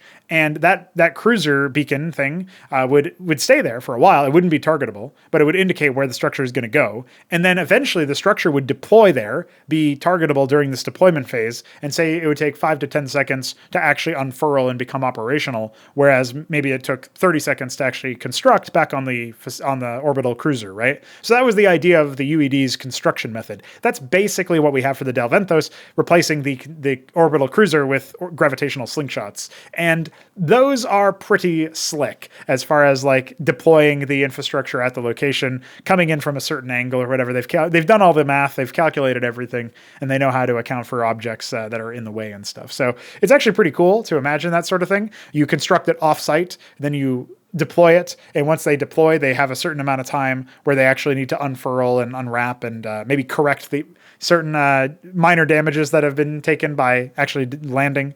And then you'd be able to attack and maybe snipe these structures during this procedure, but you would also we could imagine like maybe their armor wouldn't kick in until they were fully deployed or something like that. That would allow them to be a little bit easier to snipe under certain conditions or whatever. So that's like a kind of example of how you'd actually be building stuff with the Dalventhos. But that would require your vision, which would be unlike some of those utilitarian units that would fire sort of blindly in theory. But again, maybe we decide to make that mechanic consistent so that you always need a little bit of vision in order to really get the most out of your out of your race, out of your regency's tech. I think harassment is probably the name of the game with a lot of the early stuff. You can build death balls of infantry if you want to, but they won't. I don't think they're going to have access to sustain in the conventional sense, at least at the early stages. So what you're going to find is that they use the fact that they're not using actual troops, but they're using drones with rookie consciousnesses, and they basically have the sort of like human wave attack style of gameplay where you can build a large number of these infantry drones and deploy them over and over again. And so the en masse attack is definitely something that you'll see in the context of the infantry. But the vehicles are a little bit more expensive and they stand out a lot more. So that's almost like, I guess it's kind of like somewhat related to historical warfare in some ways, where you've got like 10 tanks and 100 infantry or something like that. I mean, that's not the exact ratio, but something like that could be relevant. And maybe that even is the exact ratio in some conflicts, but I'm not super up to snuff on the exact numbers. That would be one comparable thing, right? And then there was the question of course, how do you get out of that that early game and mid game stage of like using harassment, using your human wave attacks, scouting so that you can deploy structures wherever you want to. You can imagine the proxy shenanigans you can get up to. Maybe their workers have to be a little bit slower than the other races as a result of that, and we can mitigate mining concerns by giving them like a ranged harvest or something. Details like that matter, of course, but that's stuff that like you could imagine as like initial thoughts to explore when we get to designing the race. And then, going into the late game stuff, again, those orbital slingshots definitely factor in. You can imagine the projectile sizes would get bigger and bigger. The cargo that you could launch get bigger and bigger. And so normally when you think about human wave attacks or like large numbers of units, the big concern is surrounding your enemy. Like you think about Cosmonarchy, Zerg versus Protoss, surround the enemy. That's what you need to do. Even Zerg versus Terran, kind of the same thing. Surround the enemy. Do that. And then, you think about what the utility of dropping is. Well, dropping gives you maybe a positional advantage. You can imagine combat dropping with Hurricanes using the Trojan or whatever the case may be. That's kind of like what I would imagine the mid-game being like when you hit these larger quantity catapult type structures, or some of them might be structures, but I was thinking mostly they would end up being units that would normally fire just generic projectiles, but could also be used to, like, you would basically garrison a unit in there, load a unit in there for cargo, and then it would launch that unit. That's actually something that there's this Goblin catapult unit in Warlord's Battlecry. I think 2 and 3 have it. I don't think 1 has it, but I could be wrong. And there's a random chance, because LOL or RNG, which is all over that game, unfortunately. But there's a random chance for the Goblin catapult to, when it fires a unit, it's literally launching goblins at the enemy. When it hits the enemy, the goblin gets back up and starts attacking them because it didn't die on impact. Now, instead of it being random, there'd be a mathematical, there'd be some gameplay mechanic about why they would die versus why they wouldn't. Maybe they would never die because they have that impact resistant trait, right? And so that would probably be what I would go for. And so instead of like worrying about, hey, you're firing your own units all the time, that would probably be something where it's like, no, you just load these units in and then they get slingshotted based on, like a special ability that the unit has or something. And otherwise it just uses its attack. That would probably be what I would imagine it being. So that's going to be pretty fun, I imagine. There are going to be some late game options that load in a lot more units than others, where like, you might be firing one at a time. And so you have to like say have 3 or 4 of those things to fire a salvo of units at the enemy. And those units, again, they're these very expendable targets, and you have to use the expendable ones because those are the ones that have small transport space cost and stuff. But as you scale up the army, you can get, say like you can fire upwards of maybe 20 of these infantry drones at once from one very large slingshot that maybe is stationary or maybe just has a very long range or something. That could be pretty slick. You definitely have faster infantry units, faster vehicles for the purposes of scouting even better. I think that's probably like, those are the 2 main things that I know for sure are going to come in. Some of the late game tech options besides the slingshots, I guess I would say that a lot of the early infantry that the Dalventhos deploy are not going to be ranged options, insofar as like the early infantry, I think you'd probably see them as like close quarters combat type units, where you'd be relying on some of the early vehicles as some melee, but some mostly mid-range. And then if you needed anti-air, there would be dedicated infantry and vehicle units for that. That would be better at dealing with, they wouldn't only shoot air, but they would be pretty good at shooting air. Maybe something kind of like the Goliath, but obviously run through the Dalventhos abstraction machine for creating something a little bit more thematically appropriate for what the Dalventhos are all about. So there you go. A little bit of a sort of taster on what the exact sort of roster specifications might be like. But when it comes to the late game infantry, I think what you're going to end up seeing is like, again, the human wave attack are just continuing to draw upon it. There might be some units, some infantry drones that can relocate themselves. But I was thinking that for the most part, the main idea is that you just have these really crazy vehicles that unlock so many things that are benefiting a more standard, contemporary, or not contemporary, but like conventional military. And so it's like the abstraction, the wild stuff comes from the vehicles that you make, be they the slingshots or like the weird portal effects that maybe allow you to, tunnel the rest of your units through terrain or whatever, stuff like that. Like the vehicles are what unlock the bulk of the capacity for the units, right? So there you go, Pr0totype, the very lengthy answer to your question. Now I'm done fantasizing about having my crazy sandbox for the sci-fi stuff. Oh wait, no, I'm not. Because of course the next question is from Myrian, and he asks, what do the Dalventhos look like? Would their forms and structures resemble humanity or the Ansifi in any capacity, or are they planned to be far more foreign in their appearance? Well, I think my description of their vehicles being really abstract might help you out there. But you can imagine that their servers, their infrastructure, a lot of that stuff is going to be monolithic, like tower oriented, and I feel like that will be relatable at the very least. The way in which it might animate and the way that it might be constructed in terms of it being like impossible shapes and impossible geometry made of materials that would not normally hold that kind of weight if you looked at it, but that's because they're not actually the materials that you're thinking they are. That's the kind of stuff that you would maybe expect to see out of futuristic stuff. But the impact-resistant bases, the stuff like the way that their architecture works insofar as to hold and contain many garrisons so that they can slingshot them and stuff like that, all that stuff is pretty legit. So you can expect stuff like that from their more like the artificial stuff, right? But the forms that they take for the infantry, yeah, I think a lot of them would end up being bipedal. The beauty of them being digital is that some of them would probably end up being quadrupedal or maybe even like octopedal or something, where like you don't need to respect the original Dalventhos biological form, which was indeed a biped. You can have some very eclectic designs that fulfill some of the more ridiculous things that might be in the arsenal. So initially I was saying that the infantry would be fairly conventional, but thinking about it a little bit more, there's not really any reason why we can't take some of the crazy stuff that the vehicles can do and apply it to some of the infantry by getting a lot more abstract with the infantry design, stretching the definition of infantry a little bit. So I would say that you can expect, at least at the start, the technology to feel somewhat grounded, but as they deploy more of the sort of, I guess you could call it like the virtual infrastructure. There are some very good capabilities there, some very impressive feats of engineering that they have created. You can certainly expect some more wacky things there. But in what capacity exactly? Hopefully in a way that leverages the abstract part without seeming like it took too much acid and can't be perceived or parsed by a normal human.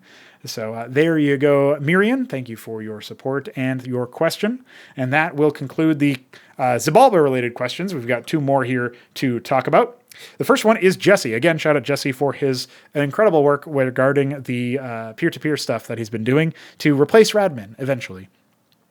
Jesse asks about favorite ideas cut from Cosmonarchy, which is an exciting topic. What are your favorite ideas you've had to cut from Cosmonarchy because either they don't serve the gameplay or are too difficult to implement in the Brood War engine? If you could do it all over, are there any you'd give another try at implementing? So I really like this question because we actually have a cut tech page. I have to actually go through and see if I can find it really quickly because I feel like there was a, cut tech and ideas page. So this will at least give me a little bit of an understanding of what has already been like cemented as, hey, this was an idea and it's been cut. Now, when we're talking about the stuff that got cut, there were actual units that were removed from the game, the Southpaw and the Wendigo, that were removed because there were role overlaps with existing units. And those units both replaced other units as a factional replacement, right? So the Wendigo, I guess you wouldn't necessarily say that it had a role overlap, but it was a melee air unit, right? That it saws people to death with fusion saws. And I don't know, it kind of looked like a more warlike worker in some ways. It had a general lack of synergy. It has 25% lifesteal originally. Now it has an armor break, an armor rend, right? And it has it's a factional replacement for the Wraith when you play as a upstart. So I think that's pretty cool overall.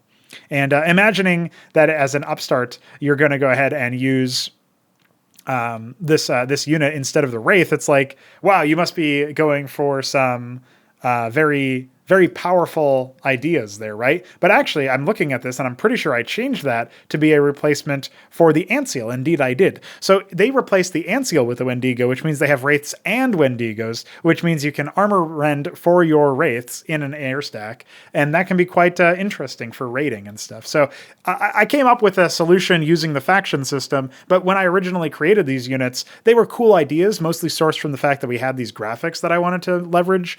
But at the end of the day, they didn't end up passing muster as actual units. So they've gone through some revisions and now have arrived as factional replacements. But that's actually kind of all that I would note here as something that was added to the game and then later removed. I mean, there's individual behaviors, right? There's things like if you look at the Talos, it used to have its salvage behavior, and this active ability would stun a target and slowly deconstruct it, giving you resources during the channel, at which point eventually the unit would be destroyed. And you could do this to enemies. You could do this to your structures or units. You could do this to your enemy structures or units, and of course your allies as well.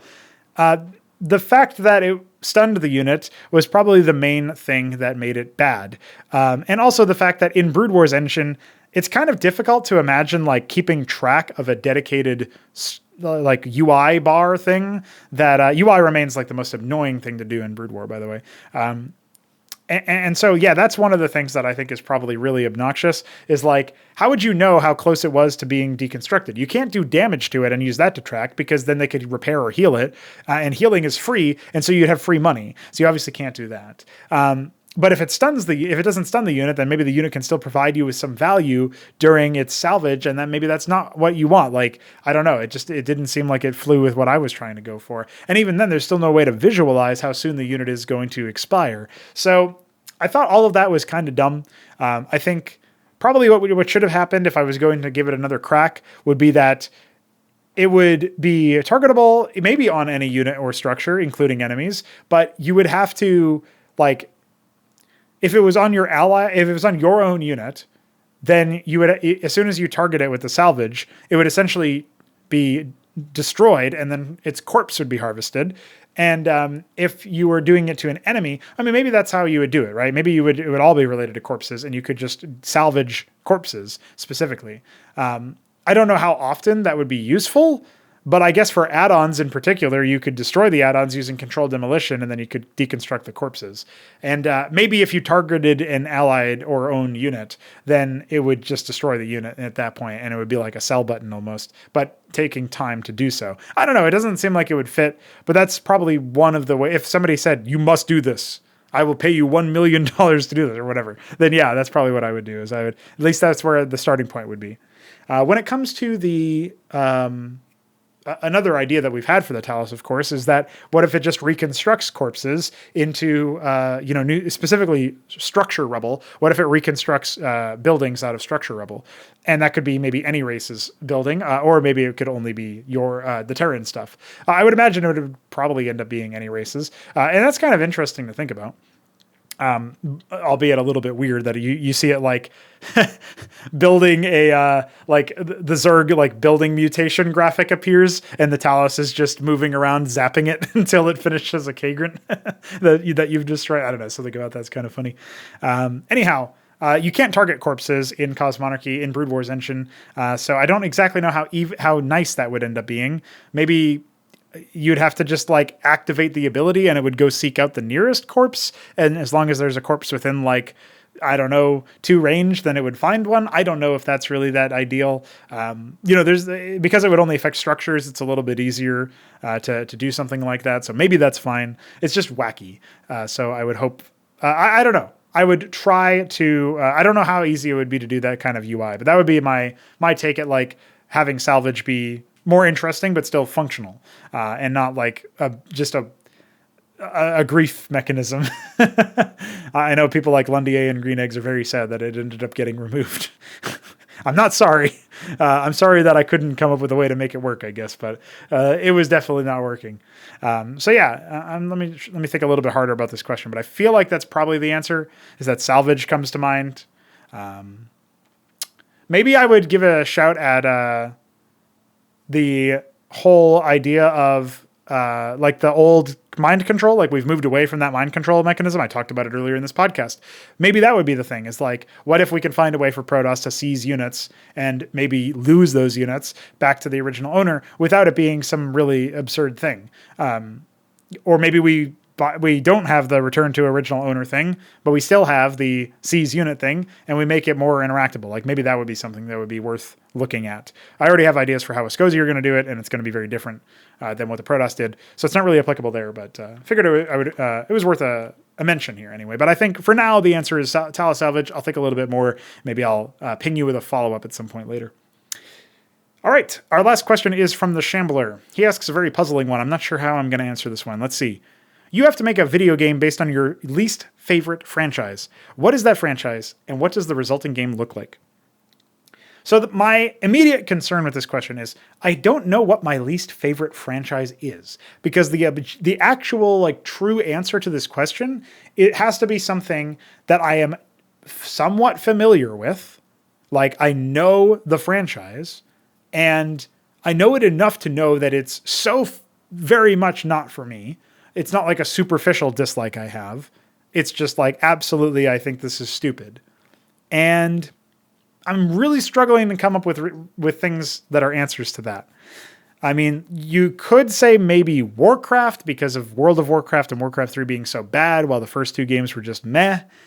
But I feel like for it to be my least favorite franchise, it has to be something where I have a stronger negative connotation to it. And yet that might be the leading candidate for a game that I've played. I've played a lot of the games that I haven't played that much WoW. I've played maybe like 10 hours of that ever. But I played a lot of Warcraft 3, and I've played a decent amount of Warcraft 1 and 2. Like I've completed the campaigns, and I know a decent amount about those games. So like that's kind of the leading candidate. Part of me says that maybe Red Alert would be the franchise if you count that as a separate franchise from Command and Conquer. But I don't know if you can count that, because even though Red Alert is a spinoff, it still says Command and Conquer Red Alert, 1, 2, and 3. But 2 was probably the best installment in the Command and Conquer franchise, including Tiberian Sun and Tiberian Dawn. 1 was just boring. 3 was actually abominable, and I hated it. But I guess maybe Command & Conquer 4 was really bad too, and now they have a mobile game, but I just I'm not engaged in the Command & Conquer setting. So, tell you what, Shambler, you can tell me which one of those sounds right. I will answer with the Warcraft answer, but if you are really interested in my Command & Conquer answer, because I don't know, I don't feel like that counts as much, you can tell me, you can ask the same question about Command & Conquer or whatever in the future. But I'll answer the Warcraft one. So, the Warcraft game that I would make would probably, yes, also be an RTS game. I think I would probably make an RTS game that it's got Warcraft 3 or StarCraft 1 sized tech trees, at least to start. Maybe we do like expansion packs where we add units per race or whatever. But it's going to have like 20 races, and not like Zabalba's 20 races, 20 regencies. I mean, like, I guess kind of like that in the sense that there would be 20 different ones. But I'm thinking like, there would be like the troll race, and then there would be the orc race, and then, or maybe like horde race. I don't know. I'm not sure exactly what you would call it, but there'd be like, horde race would be like orcs and goblins and ogres, and then the troll, or maybe there'd be like another like a miscreant race that's kind of like trolls and I don't know, gnolls or something like that. I don't know. I basically take all the creeps that have been out there and try to consolidate them into like different races, right? So maybe we would start off with this more reasonable number, but there'd be like, yeah, okay, you've got like 14 units per race or whatever, and 10 structures per race or whatever, right? And so that's pretty manageable to do, right? I could probably bang out prototypes of something like this.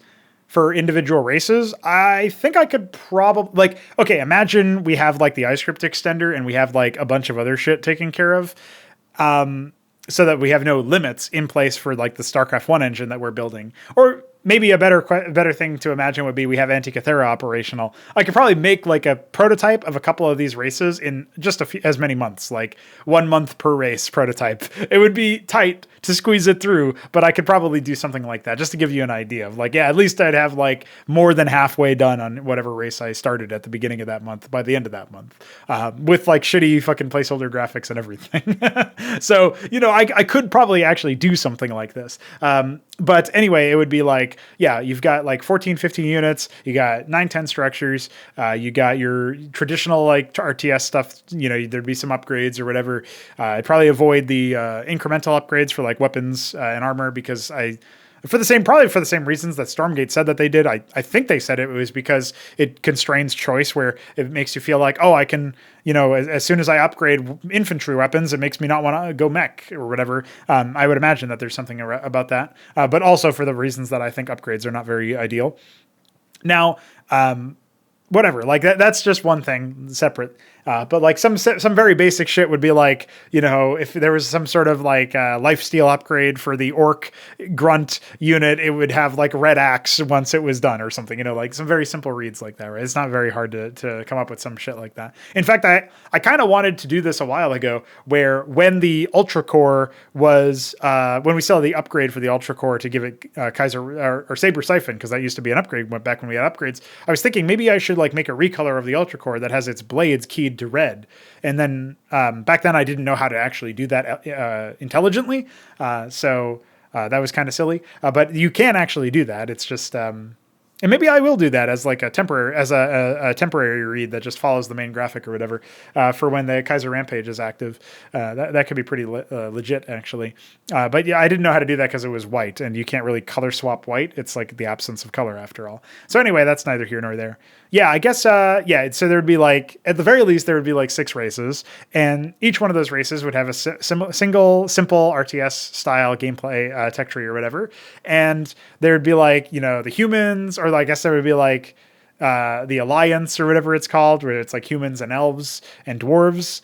There would be, maybe it would be humans and elves, and then there'd be like dwarves and, I guess maybe dwarves and gnomes or something. I know gnomes are in WoW. Because I would want it, like, basically my thing would be like, how about an RTS game where you have, like, for every playable race there is in WoW, you have an RTS. That's probably what I'm thinking. Because I'm imagining that part of the reason why this is based off of my least favorite franchise, I have to, like, carry over things that I'm not really that fond of or whatever, right? So there'd be like humans and elves would be one race, and then there'd be the dwarves and gnomes would be another race, and then there'd be like the fucking Worgen race or whatever, the panda race. There'd be the Blood Elf race, the Void Elf race. Maybe Void Elves and Blood Elves would be together as like Nether Elves or something. I don't know. And then there'd be obviously the Horde race, which would just be like orcs and goblins, and maybe it would be orcs and trolls, and goblins would be with the fucking gnolls or something. I actually don't know the lore enough to know that, because I didn't pay attention in WoW. Obviously, I don't play it. Anyway, you'd have all of those different races. That would be the selling point of the game, is that, hey, all those WoW races that you can play as, well, they're races in this RTS game. And it's like, oh my God, they did it with Warcraft 3. They made a balanced, in air quotes, RTS game with 4 races. Wow, they're going to do it again with 20. Isn't that crazy? So that would be my pitch anyway. I'm assuming it would look like a total shit show, but that's because all Warcraft games look pretty bad, from the 2D ones to the 3D ones. At least the 2D ones were better in some ways, in terms of their consistent art style and not being proportioned out to fuck, but they weren't exactly winning any departments, any awards in that respect. All right, guys, that concludes the show. 45 seconds, 52 minutes, and 1 hour. That is the timestamp for this section. That's what I just wrote out in reverse order for some reason. That concludes the show. It's been certainly a great time. I always enjoy making these podcasts. I thought I'd bang this one out in 1 hour. Apparently you can double that prediction. And I am happy to say that Cosmonarchy has never looked better, has never been growing this fast. And shout out to all the people who are continuing to help that by spreading the word, by donating on Coffee, and of course by making content for us like maps and videos, and also just doing something very basic like telling a friend or signing, showing up and responding when that @Fraudarchy ping goes live for people looking for games. Just playing games. Just playing the game is awesome, and I appreciate all of you. GG's, and we'll be back as time goes on with more of these installments every week, and of course, more daily casts. Peace.